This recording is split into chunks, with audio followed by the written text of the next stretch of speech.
Bueno, ante todo quiero primero agradecer la presencia de Mauricio para hacer la segunda reunión anual de etnología, es la primera ponencia magistral que tenemos en la ciudad de Cochabamba, y eso para nosotros es algo importante y demuestra justamente el avance en cuanto a propuestas investigativas y desarrollo de trabajos académicos que se está dando no solamente en la universidad, sino también en otros espacios, ¿no?, de educación. De igual forma, Mauricio ya nos acompañó en la ciudad de La Paz, en la RAE en agosto, lo cual también refuerza un poco todo el planteamiento que él nos está presentando y que al mismo tiempo el compromiso que entre la institución y él se viene desarrollando para justamente poder difundir los trabajos de investigación que él realiza. Mauricio es sociólogo por la Universidad Mayor de San Simón, es artista plástico, poeta y percusionista. Se tituló como sociólogo con la tesis La Ópera Chola, música popular en Bolivia y batallas por el sentido social, que ahora está publicada en un libro, en una revisión aumentada. Es magíster en arte latinoamericano por la Universidad Nacional de Cuyo en Mendoza, con la tesis País de Caporales, los imaginarios de poder y la danza música de los caporales en Bolivia. Tiene un doctorado es doctorando en Historia por la Universidad de Buenos Aires, con la tesis en curso titulada Transformaciones de las conductas de urbanidad en Bolivia del siglo XIX y XXI. Ha publicado libros sobre la historia y las identidades sociales de Cochabamba para el Consejo Municipal de esa ciudad. Ha desarrollado investigaciones para el Programa de Investigación Estratégica para Bolivia, PIEP, y ha publicado varios artículos sobre diversos aspectos de la sociedad, la historia, la cultura y la política boliviana. Actualmente es docente en las carreras de Sociología y Antropología de la Universidad Mayor de San Simón. Ahora Mauricio nos va a presentar la ponencia magistral titulada ¿Cómo se hizo la ópera chola?, reflexionando sobre la investigación y el estudio sobre música y culturas populares en Bolivia. Mauricio, por favor, tenemos 40 minutos. Bueno.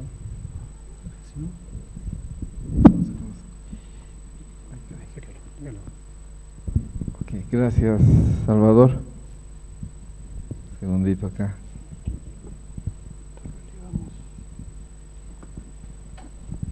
Se cayó el agua. Bueno, gracias. Gracias por la invitación nuevamente a Salvador, a Elvira y al MUSEF por hacer posible esta RAE en Cochabamba. Bueno, voy a hablar un poco lo que fue esta ponencia que la presenté en La Paz, pero con algunos detalles distintos, ¿no? La invitación que se me hizo fue justamente para hablar de la ópera chola, que aquí está, que lamentablemente es un libro que está agotado, por eso no es lo mismo poder hablar de un libro que es disponible en este momento, pero yo confío que Plural Editores, que me manifestaron su interés, podamos hacer próximamente la segunda edición.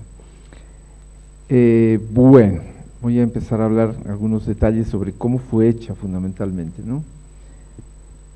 Son dos momentos del libro.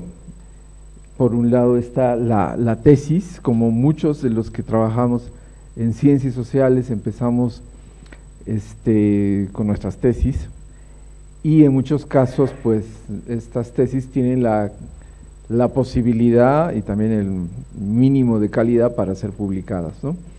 Yo tuve la suerte de contar con la publicación no solamente en Plural Editores, sino con el IFEA, el Instituto Francés de Estudios Andinos, que tiene su sede en Lima, y para mí fue un gran honor que el IFEA me considerara para estar y ser parte de esta colección de libros que entre otros han estado, no sé, Olivia Harris, Tristan Platt, Thérèse Buis-Cassagne, en fin. La ópera chola, para los que no la han leído o no la conocen, es un estudio sobre la música popular boliviana, más o menos desde mediados de los años del siglo XX, hacia los años 60, cuando hemos experimentado grandes transformaciones en la música popular. Yo me concentraba en la música popular, puesto que investigaciones sobre la música, digamos, nativa, tuvieron ya desde los años 70 más o menos, pero incluso antes, un gran desarrollo, tal vez no siempre por investigadores bolivianos, pero muchos investigadores como Max Peter Baumann, Henry Stobart, varios investigadores que llegaban a Bolivia y que le daban mucha importancia a la música, especialmente de los pueblos andinos. Por otra parte, los estudios de la música culta habían sido ya llevados adelante por algunos musicólogos de formación o músicos que se habían convertido en musicólogos, como Carlos Seoane, que pues trabajaban repertorio culto, por ejemplo, en el caso de la música de las misiones jesuíticas del siglo XVII, XVIII, compositores del siglo XIX, en fin. Yo me daba cuenta que el mundo de la música popular, siendo justamente popular, es decir, que goza de un gran prestigio, era poco estudiado, ¿no? Hoy en día he podido comprobarlo en la RAE en La Paz y también podemos comprobarlo acá. El número de investigadores, de tesis, de maestría, de licenciatura, de maestría, de interés sobre temas de la música popular se ha incrementado también porque la importancia de la música popular pues ha salido muy fuerte ya con el advenimiento de la internet, de las redes sociales, de YouTube, y las nuevas generaciones han empezado a investigar, por ejemplo, especialmente temas vinculados al rock, a la cumbia también, el hip hop, etc. Sin embargo, a fines de los 80 era bastante osado decidir hacer una investigación que abarcara todas las formas de la música popular boliviana. Y entonces, bueno, ese fue el resultado. Y la tesis inicialmente tenía un nombre muy largo, que lo quité porque es muy largo, muy complejo, pero que me sigue pareciendo muy divertido, que era la ópera chola, el Guayayay of Life, el heavy telúrico y la cumbia light. Porque esto resumía de manera muy humorística, pero digamos fundamentalmente basado en la paradoja, la idea de lo que la música popular boliviana reciente es. Se quedó como la ópera chola, ¿no? Voy a hablar de algunos elementos, cuál es el origen de la idea, cuál fue el proceso de la escritura, la publicación y lo que aprendí en el camino. Esta es la tabla de contenidos del libro, ¿no? No sé si puede jalarse el cable. Ok. Está muy chiquito, no lo van a poder ver, tendría que ampliarlo, pero básicamente está compuesto de 3 grandes bloques. Un estudio sobre lo que conocemos como la música folclórica boliviana, que es como el gran peso de lo que consideramos la bolivianidad. El término folclórico es una cosa que está presente en casi prácticamente todas las definiciones y manifestaciones públicas sobre lo que la cultura boliviana es, al punto que casi consideramos un sinónimo de cultura, folclore en el caso boliviano.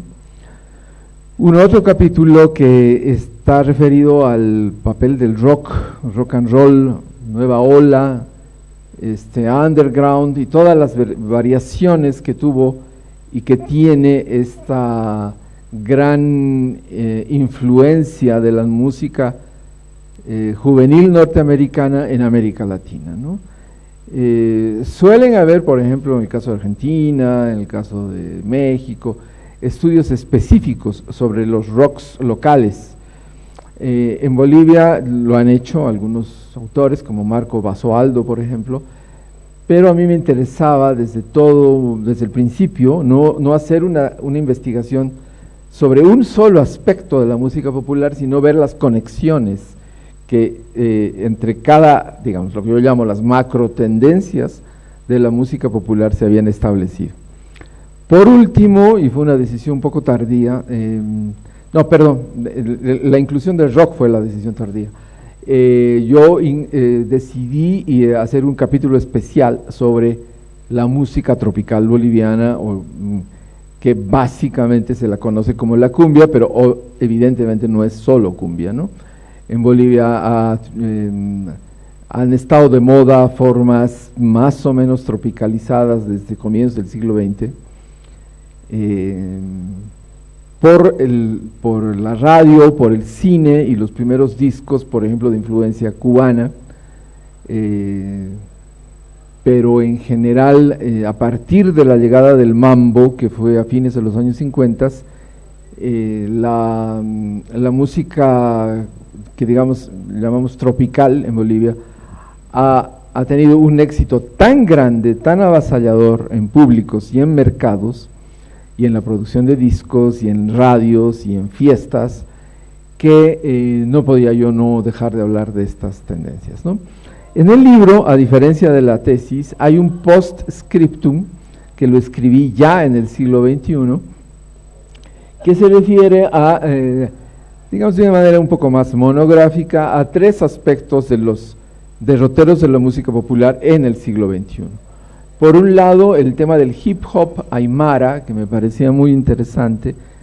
En el momento en que escribí este postscriptum fue el fallecimiento de Abraham Boorques, que es toda una leyenda, digamos, en este mundo, entonces me parecía que era muy importante escribir sobre este punto.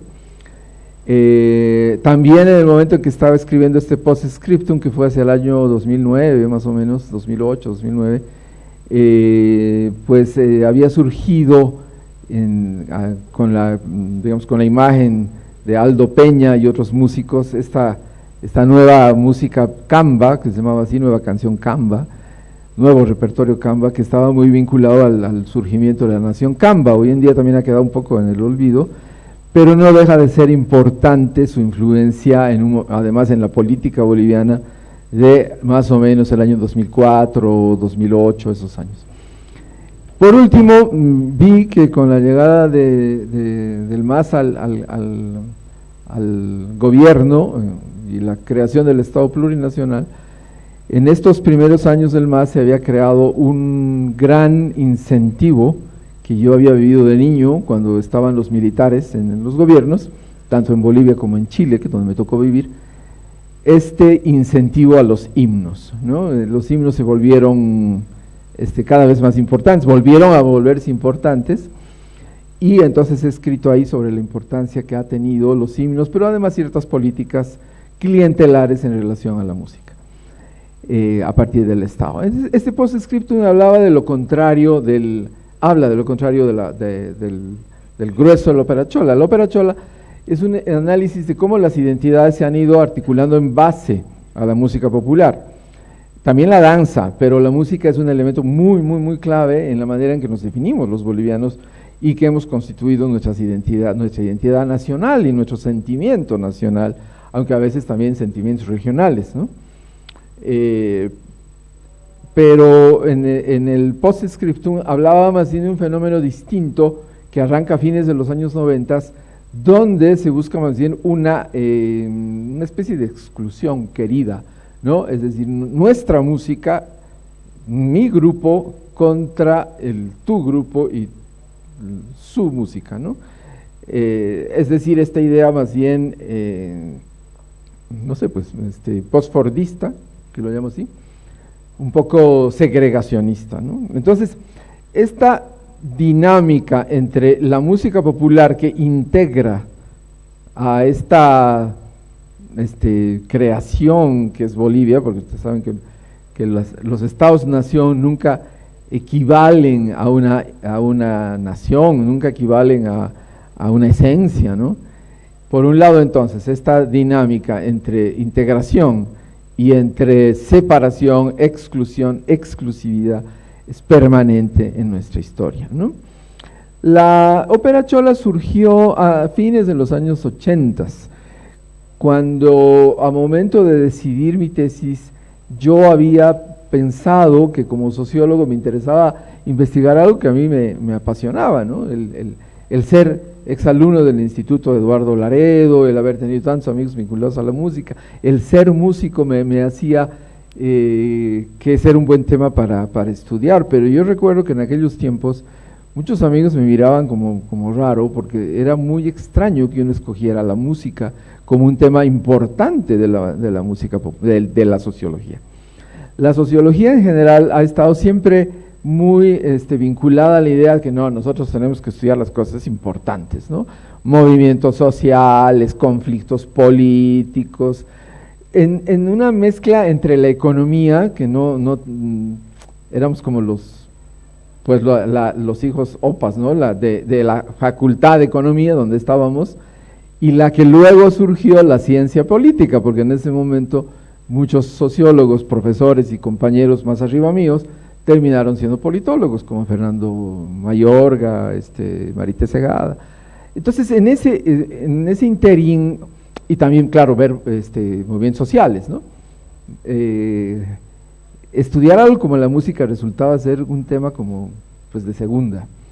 Yo nunca lo creí así, siempre pensé que la música en general es un elemento constitutivo de los seres humanos, como todas las cosas que llamamos cultura, o todo el mundo simbólico, expresivo, que es fundamental para definir los seres humanos, y por eso decidí que iba a trabajar esta investigación.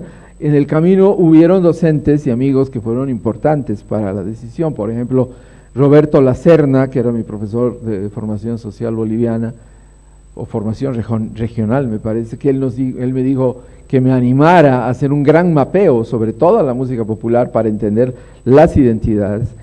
Y el caso de Marcos Campero, que era mi profesor de Desarrollos del Capitalismo, una persona extraordinaria, de un corazón gigante, que él fue el que él se prestó de la biblioteca y me consiguió un libro que se llama Yankee Blues. Yankee Blues es un libro muy importante para mí porque es un análisis de la relación entre la música en Estados Unidos y las identidades en Estados Unidos, o la conformación de la idea de lo que Estados Unidos o América o Norteamérica debería ser. Entonces, este modelo me pareció muy interesante, pues es tan influyente que Yankee Blues es una paradoja, porque los Yankees son del norte, de Nueva Inglaterra, de Boston, de Filadelfia, y el blues es de los negros del sur, entonces no hay nada como un Yankee Blues, ¿no? Es una paradoja, por eso es que la ópera chola se llama así, es un calco semántico de Yankee Blues. Pero el problema era qué marco teórico debía usar, cómo debía yo abordar este tema, en fin, cuando mis amigos me decían, es que la cumbia es la música informal, por ejemplo, porque entrando a los 90s, las teorías, por ejemplo, de Hernando de Soto, las teorías de la informalidad eran dominantes en las decisiones que los estudiantes tenían. Entonces, decir que la cumbia era música informal por el solo hecho de que eran los informales los que la escuchaban, era pues una limitación de época, como hoy en día hacemos con otros temas que están de moda. Si algo yo puedo recomendar a los investigadores es que eviten las modas intelectuales, porque el pensamiento de las ciencias sociales tiene que estar siempre en su propio tiempo, ¿no? Entonces yo dije, no, yo voy a trabajar otras cosas, y decidí utilizar un marco teórico que venía en parte de Yankee Blues, que es el concepto de lucha metafórica, es decir, que diferentes formas musicales, tendencias musicales, chocan entre sí y pelean entre sí, si quieren, de manera simbólica, ¿no? No es una pelea real, pero sí es una pelea a nivel de los símbolos y de lo expresivo, que chocan para definir lo que un país es. Y esto también tiene vínculos muy fuertes con el nacionalismo, entonces yo tenía que ver además los procesos de nacionalización de la música, que con varios amigos en los 90s, especialmente con Walter Sánchez, pero habían otros como Ujilcahuara Céspedes, por ejemplo, que habíamos empezado a acuñar este concepto de la folclorización de la música y de las identidades bolivianas. Bien, pues yo tomé como metodología el trabajar a partir de la música, en primer lugar, y la discografía, ¿no? A diferencia de los musicólogos que trabajan con las partituras, casi siempre, no es que lo hagan de manera exclusiva, o la etnomusicología, que trabaja a partir de grabaciones in situ, en fiestas, en eventos locales, musicales, y luego transcriben. Yo creo que yo tenía ya un elemento clave, que son los discos, las grabaciones, y también a veces los cassettes o cintas, porque la gente escucha esos discos, y los escuchamos en la radio, en las películas, en la televisión, cuando surgieron los videoclips, y hoy en día a través de las redes sociales, en Spotify, etcétera, etcétera. Bueno, esos ya son otros fenómenos, pero básicamente es el mismo, ¿no? Escuchamos música grabada. La hemeroteca fue para mí un lugar clave para poder hablar de la música, porque cada vez habían noticias de Tarateño Rojas acaba de llegar, la gira que ha dado Sabia Andina a tal lugar, esta noche en la Peña Ollantay se presentan los Carcas, por ejemplo, ¿no? O se presenta Benjo Cruz. Entonces esa información era increíblemente rica. Hay cosas que inclusive no llegué a poner en la Ópera Chola, como que el año 67 se decidió un concurso de grupos de la nueva ola cochabambina, y entonces en vez de hacer un jurado, como es hoy en día en estos concursos, ¿no? La Voz, Operación Triunfo, no sé qué, pues el público iba a votar cuál de los grupos iba a ganar, y entonces habían decidido hacer el novedoso sistema de sufragio popular, y había una ánfora donde tú ponías tu voto para decir qué grupo de estos era el que ganaba. Entonces, bueno, esta información cotidiana que te permite la hemeroteca es clave. Por supuesto, las grabaciones de programas de radio también, o programas de televisión, pero el problema es que la radio y la televisión suele no grabarse y se pasa, ¿no? Películas, videoclips, entrevistas a los músicos. Esta ha sido una cosa especialmente importante para mí, el poder haber tenido la gran fortuna de entrevistar, por ejemplo, a Raúl Show Moreno, a Benjamín Gómez de 50 de marzo, que ustedes saben es uno de los grupos más gravitantes del rock boliviano, Javier Saldías, por supuesto, de Climax. En fin, hay una cantidad de músicos que yo tuve la posibilidad de entrevistar y que hizo que el relato de lo que estaba pasando con la música popular fuera para mí muy vívido, ¿no? Fuera muy claro, porque estaba con los protagonistas de eso, ¿no? Ernesto Cabur, de algunos que recuerdo ahora, ¿no? Y obviamente cumbieros, ¿no? Y rockeros. También algunos que eran personas que habían disfrutado mucho la música, que eran muy, toda su vida giraba en torno a eso. Edwin Fiorillo, por ejemplo, un beatlemaníaco extraordinario, que me contó detalles de cómo eran las fiestas a fines de los 60, por ejemplo, en La Paz, ¿no? Entonces, este tipo de personas contribuyeron mucho a que yo pudiera presentar un panorama muy complejo y muy rico de lo que la música popular ha sido en estas décadas. En fin, ¿hasta dónde yo debía extenderme? Bueno, dejé por fuera formas de la música popular como los mariachis o como el jazz, porque si bien son importantes, no tenían este peso tan gigante como el que tuvieron folcloristas, rockeros y cumbieros. Bueno, recién en el año 2017 se hizo posible la publicación, y ahí yo tuve una serie de problemas porque el original había sido escrito pues 18 años antes. Entonces debía volver a escribir el libro, algo tan sencillo como que el original está escrito en plural majestático, ¿no? Que es nosotros, o sea, en la Ópera Chola estudiamos, abordamos, porque me daba miedo decir estudio, abordo, ¿no? Pero hoy en día yo casi siempre escribo en primera persona singular, entonces tuve que dejar esa persona gramatical y decidir varias cosas. Sí, el uso de los pies de páginas y algunos datos que podían ser mejorados, pero en general la Ópera Chola original mantenía su prestancia, a mi modo de ver, que pues yo casi no la toqué demasiado, sí saqué cosas, eso fue lo que los personeros, los investigadores del IFEA me dijeron, quita esto, quita lo otro, algunos datos, algunas pequeñas equivocaciones. Yo decía que por ejemplo, el Cóndor Pasa es una ópera, pero en realidad no, eso me dijo Gerard Borrás, el Cóndor Pasa era una zarzuela, ¿no? Entonces, bueno, ahí tengo esas correcciones. La llegada del internet para el libro es una trampa, ¿ya? Es un arma de doble filo. Cuando investigábamos en los 90s no teníamos acceso a fuentes de internet.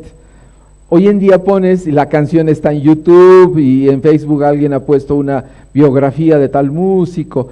Digo que es un arma de doble filo porque no tenías otra opción que buscar al músico en persona, o buscar un libro o una revista donde hubiera algo escrito sobre esa persona. Lo que pasa es que si yo ahora pongo en internet los chascas, me aparece muchísima información. Yo casi metí la pata de poner que los chascas habían ganado gaviota de plata, gaviota de oro en Viña del Mar, porque es lo primero que te aparece en internet, los chascas ganaron gaviota de oro. Yo dije, aquí algo me suena raro, entonces a momento de mandar esa tontería, porque le estaba creyendo al internet, dije, a ver, chequearé la propia página oficial del Festival de Viña del Mar, de la canción. Resulta que jamás ganaron. De hecho, hay un solo boliviano que en toda la historia del Viña del Mar ha ganado todas las gaviotas, antorcha, gaviota de oro, de plata. Pero ese boliviano, que además lo hemos olvidado, era un cómico y era el Gran Sandy, pero ningún músico boliviano. Entonces, bueno, aprendí en el camino, pero también me di cuenta que las fuentes de internet tienen que ser usadas con pinzas.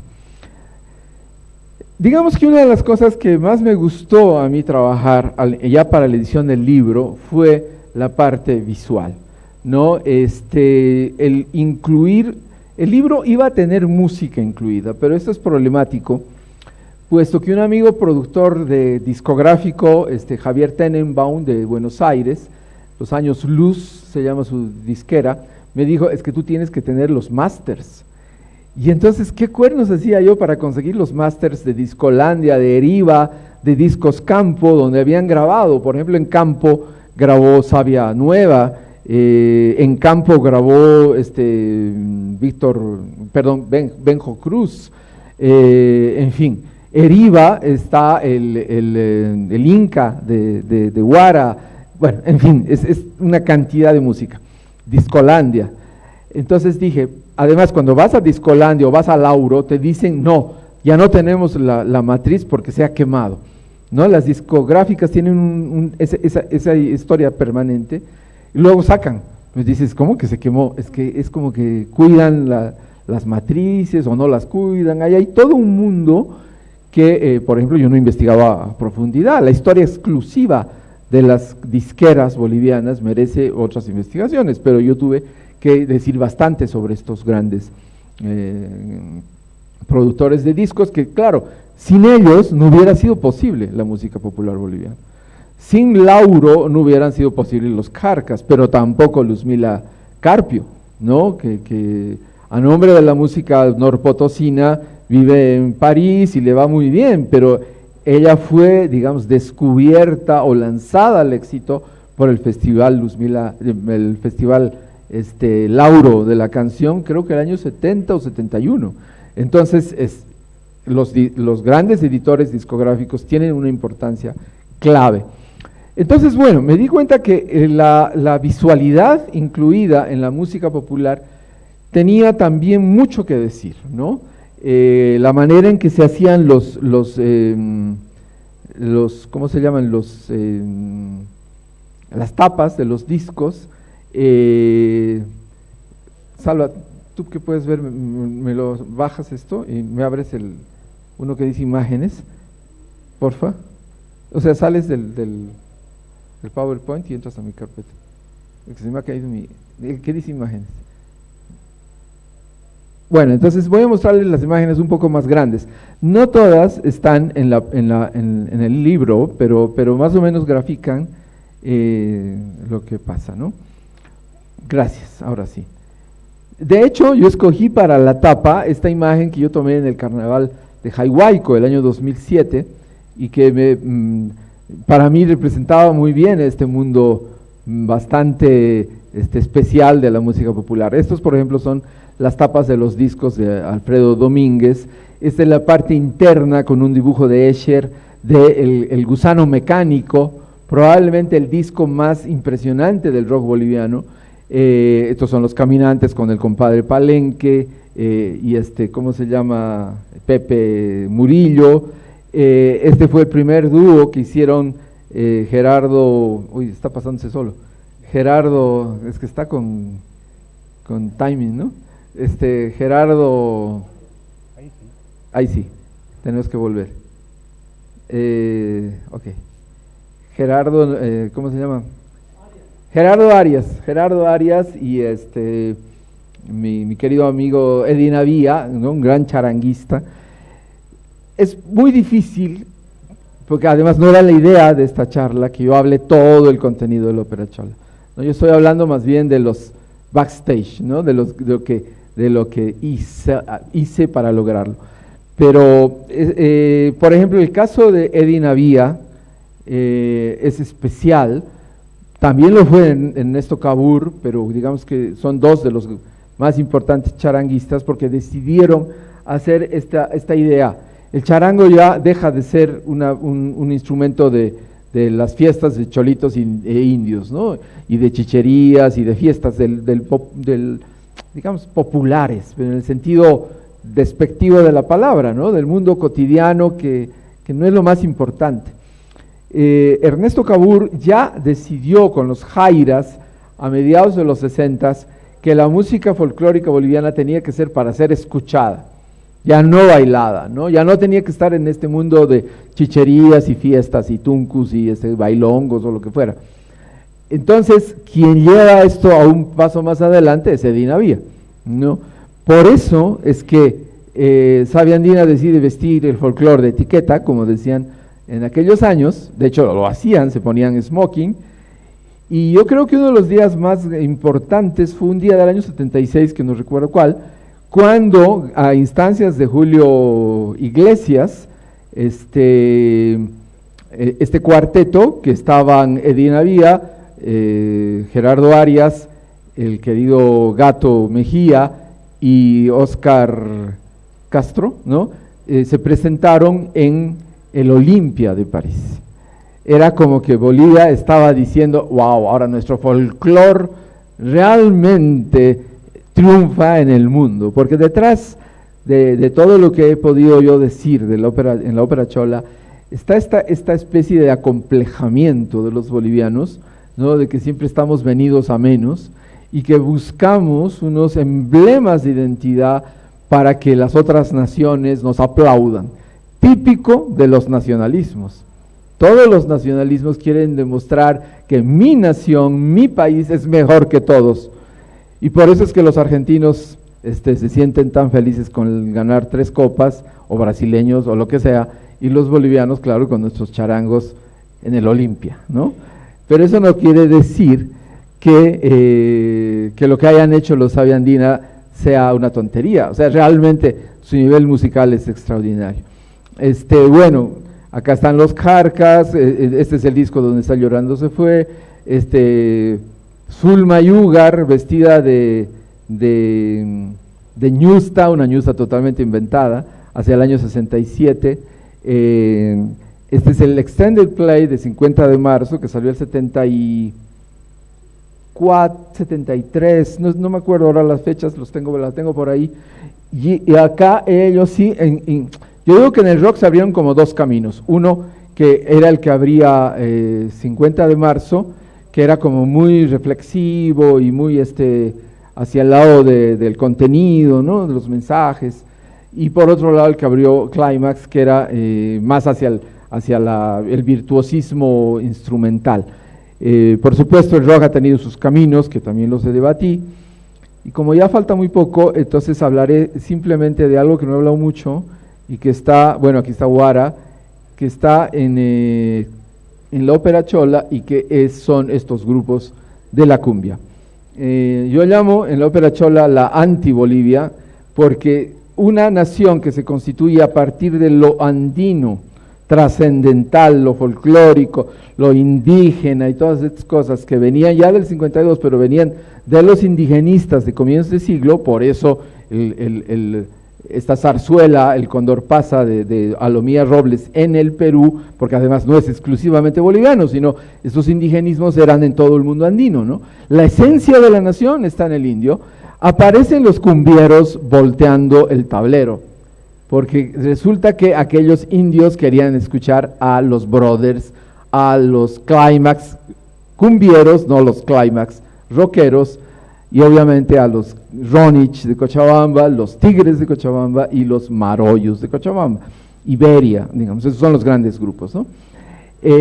Yo no podía sustraerme como buen joven de fines de los 80s que vivimos a tope el boom de la cumbia hacia el año 87-88, acá en San Simón, las fiestas con Marollo y con los Tigres nada era superior a eso, o sea, eran lo máximo de lo máximo. Pero está claro que estudiantes de sociología que queríamos ver el 52, La Nación, el Ancestral Indio, no sé qué, íbamos a bailar el Pasito Tuntún y el Caramelo de Limón y estas canciones que no tenían nada que ver y que venían por este otro gran imaginario del mundo de los negros, lo tropical, lujurioso, que en el caso boliviano se había equiparado al mundo de Santa Cruz. Entonces la música camba venía a ser lo tropical boliviano. Pero estas cumbias pues no entraban en ninguna categoría, ¿no? Esta mañana me hablaban de Guillermo Butikofer, por ejemplo, de las orquestas de cumbia que habían en los años 60, y bueno, resulta que a diferencia de lo que querían los folcloristas, los cumbieros simplemente habían creado una música muy distinta. Claro, corihuayras, payas no se habían hecho tanto problema. Los payas bailaban en escenario y en un estadio eran 3 y no tenían micrófonos, un micrófono y nada más, y podían hacer que el estadio se volviera loco con los payas. Entonces quiere decir que hubo un momento en que el folclore no necesariamente se rompía con el mundo festivo, ¿no? Los payas son un gran ejemplo. Pero en algunas declaraciones Gonzalo Hermosa dijo, es que nosotros no queríamos ser como los payas, ese era un folclore saltarín y nosotros íbamos a hacer algo mucho más importante. Voy a acabar acá. La ópera chola es eso, es un trabajo que me ha tomado muchísimo tiempo para poder entender lo que los bolivianos somos a través de nuestra música popular. Yo sigo creyendo que los músicos tienen un papel fundamental en los estados modernos. Alguien dirá, también los futbolistas, por supuesto. Pero hoy en día prácticamente nada pasa por las identidades, nuestras emociones, nuestras emotividades, sin tomar en cuenta aquello que los músicos producen. Y no es que los músicos inventen de la nada, porque si algo tienen payas, carcas, reggaetoneros, hip hoperos, lo que sea, es que escuchan lo que la gente está pensando, sintiendo en una época y lo transforman en canciones. Es decir, que hay una relación de ida y vuelta entre músicos, repertorios y personas comunes que disfrutan esas músicas. Y eso es la ópera chola. Muchas gracias. Bueno, agradecemos a Mauricio por la intervención y por habernos deleitado con ese trabajo de investigación y todo el proceso que ha sido en cuanto a una investigación en música, que como él mencionaba, en esa época era muy raro, actualmente lo sigue siendo, si bien se han expandido un poco las fronteras a nivel de las ciencias humanas y ciencias sociales, sigue siendo algo que no se hace normalmente, ¿no? Lo mismo pasamos nosotros con la organización misma de la RAE, apuntando justamente a que esto se visibilice. Ahora vamos a pasar a la ronda de consultas y comentarios hacia Mauricio, no sé si alguien tuviera. Por favor. 1, 2, 3. Perfecto. Bueno, felicidades Mauricio. La verdad hubiese querido tener el libro, pero rayos. Ya. La pregunta que voy, ¿no? ¿Alguna referencia resaltante sobre la historia política que tuvo una trascendencia musical? Porque sabemos de que en la época de las dictaduras, no solo en Bolivia, sino en toda Latinoamérica, la música fue fundamental en la lucha social contra las dictaduras. No sé si tienes alguna referencia sobresaliente acerca de eso. Allá arriba, por favor.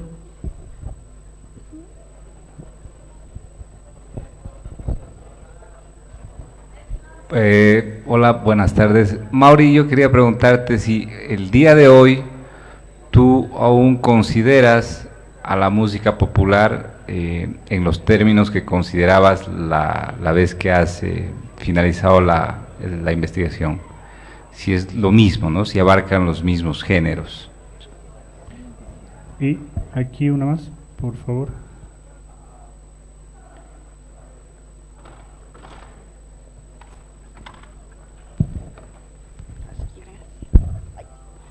Bueno, yo quería preguntarte, Mauricio, ¿cómo delimitas, o bueno, cómo has delimitado la música popular? Porque el término o el concepto popular es muy amplio, ¿no? Y a veces se torna muy ambiguo, entonces es como todo y puede ser nada al mismo tiempo. Bueno, eso, y si es que, un poco relacionado con lo que preguntaron antes, si esa concepción de lo popular ha cambiado, porque la nueva edición dijiste que lo habías editado, revisado, entonces no sé si hay alguna diferencia o hay algún cambio. Gracias. Bueno, muchas gracias. Empiezo con la pregunta de Jorge. Claro, la relación con la política está presente en todo el libro, pero sin caer en definiciones, digamos, o explicaciones esquematizantes de ese fenómeno. ¿Por qué? Porque al postularse la música popular como un emblema clave de lo que la nación es o debería ser, ya es un impulso político, de hecho, vinculado a los nacionalismos.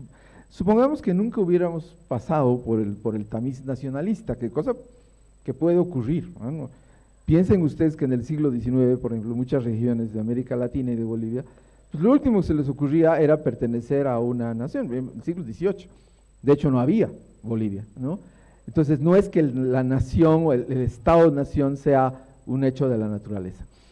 Pero especialmente en el caso del folclore, yo tengo ahí un par de subtítulos sobre, por ejemplo, lo que pasó con Benjo Cruz, que Benjo Cruz y otros músicos de su época, pero especialmente él, decidieron que la guitarra era un fusil y que la canción y la guerrilla y la revolución iban todas juntas, ¿no? Entonces escribí ahí sobre Benjo Cruz.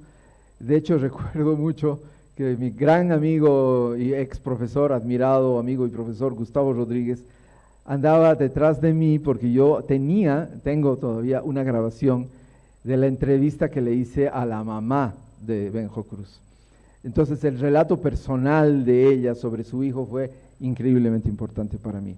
La canción minera, por ejemplo, la aparición de los concursos de canción boliviana, de canción universitaria a fines de los años 60, vinculados, por ejemplo, a la resistencia contra Barrientos, la masacre de San Juan, por ejemplo, los montoneros de Méndez y otro de los grandes de nuestra música, que fue Nilo Soruco, cuando hizo Han matado a mi padre, ¿no? En la noche de San Juan. Todas estas cosas que estaban también muy presentes en ese cambio de década, de fines de los 60, comienzos de los 70, pues he tenido que trabajarlo. Algunos músicos que no se declaraban de manera tan notoriamente políticos, por ejemplo los Carcas, no hay que olvidar que los Carcas tienen su gran éxito con Bolivia, que fue el éxito del año 76, porque el 75 se había celebrado el sesquicentenario, que lo hizo Banzer, pero Bolivia apareció así como una canción medio de izquierda, en un entorno medio de dictadura militar, una cosa medio rara. Entonces sobre eso he escrito bastante, pero está aquí en el libro. Respecto a si tengo una definición igual sobre la música popular, ¿me decías, Roger? Sí, creo que sí, y tiene que ver con lo que me preguntan, Elba. En general, sigo creyendo que las definiciones que yo usaba acá de lo popular siguen siendo valiosas. A ver, ahorita no me lo acuerdo de memoria, pues tendría que leer, pero sí yo quería salir de esta idea del ensalzamiento de lo popular, ¿no? Que esta idea del Vox Populi, ¿no? O sea, Vox Dei, o sea, la voz del pueblo es la voz de Dios, porque esto es pensamiento nacionalista, esto es nacionalismo romántico, ¿no? Del siglo XIX. Nos hemos acostumbrado a pensar que las naciones se representan, existen por sus pueblos, pero estos pueblos, como no tienen una voz, pues ¿quiénes hablan a nombre de ellos? Pues pues los políticos, los intelectuales o en este caso los músicos. Entonces, cuidando este problema y entendiendo que el mundo popular es enormemente contradictorio, puede ser, además, otra cosa que está permanentemente, el caso de la nueva canción chilena, por ejemplo, pero la nueva trova, la nueva canción latinoamericana, era la idea de que a través de la música popular se podía hacer la revolución y que todo esto era la canción protesta, todo esto era el cambio. Se olvidaba que en la música popular hay muchas contradicciones, hay mucho de conservador, ¿no? Entonces es muy problemático. Entonces, por una parte está esta idea de John Street, que tiene esta idea de que no hay que endiosar, digamos, para decirlo sencillo, lo popular, pero también está una idea que yo tomaba de lo popular, que me venía más bien del lado de la reflexión de las identidades narrativas que está en la ópera chola. Es decir, nosotros constituimos nuestras identidades a través de narraciones y a través de plot points o puntos nodales en los que vamos armando nuestra identidad. En el caso de Pablo Vila, que utiliza esta teoría de las identidades narrativas para la música popular, por ejemplo, chicana o para el tango, entonces yo dije, este es un buen concepto para no caer en esencialismo sobre lo popular y sobre la música popular. Ahora, ¿cuál sería la diferencia con lo que veo ahora? Las formas de consumo han cambiado. El placer que tenía, por ejemplo, cuando eso me lo contaba un docente de acá, David Pereira, que me decía que él le llegaban discos a fines de los 60 de Argentina. Entonces le había llegado el último disco, no sé, del grupo, o principios de los 70, ¿no? Box Day, no sé, un grupo, o de Almendra.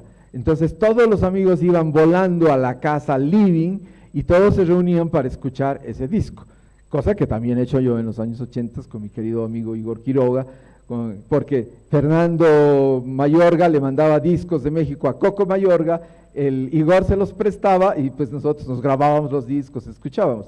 Ese tipo de consumos donde te reunías con tus amigos para escuchar el disco, porque no había en ni otro lugar, se ha perdido.